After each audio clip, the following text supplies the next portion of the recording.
Okay, it's the daily Landsblog, and I'm trying to walk in very quietly because sometimes Brando, when you make a little noise and when you sort of disturb the atmosphere, he'll get up and walk away. Now he's considering it right now. He's going, do I go for a belly rub or do I walk away? And the answer is going to be, looks like belly rub has won out. Daily Landsblog here.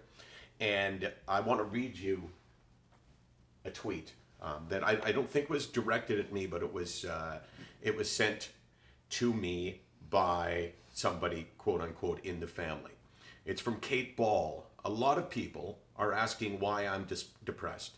It's important to know that depression isn't a choice. It's a chemical imbalance in the brain. And she's been fighting this battle, which I tweeted to her, this is why Sick Not Weak exists. Just by our name alone, Sick Not Weak, we are saying this is not just all in our heads. This is not something that we can turn on or off. This is like any other physical illness. And I'm thinking, why does the stigma exist? And the biggest reason is because you can't prove it, right? You can't show a blood test. If you could quantify it, if you could show someone on an x-ray, look, here's my depression. But I'm also thinking that it makes life easier for those who care about us, or those who employ us. And think about it this way. Your employer, it's easier for your employer to say, you know what, this is something that you have constructed in your head as opposed to an illness that I need to see in a certain way. That gives your employer an easy way out. And with family, it's not the easy way out. It's the wishful thinking part. And I think this is the most profound explanation for it.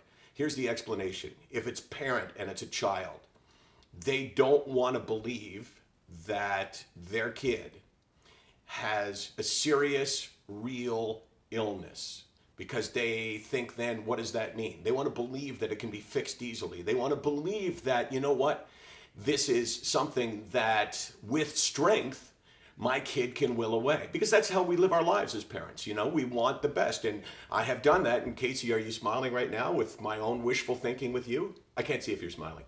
Yes, yeah. She's smiling. So I get that. I understand that. But you have to understand that this is not about your comfort. This is about our comfort. It's not about making you feel better about yourself. This is about us feeling better about us.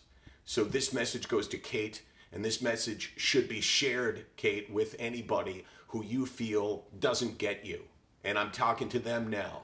Look, Kate has an illness in her head. If we could cut her head open, which we don't want to do, but if we could, we would see this illness somehow. We can't do that now. So you have a responsibility, if you care about her, to see this, not as something that she has constructed in her head, not as something that she has willed upon herself, but an illness that has befallen her.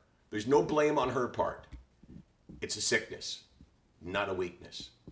Still the first words I said, Sick Not Weak, and they kind of still work today. SickNotWeak.com, 24 hours a day, 364 days a year. Why do you think people underestimate what's going on in our heads? Love to hear.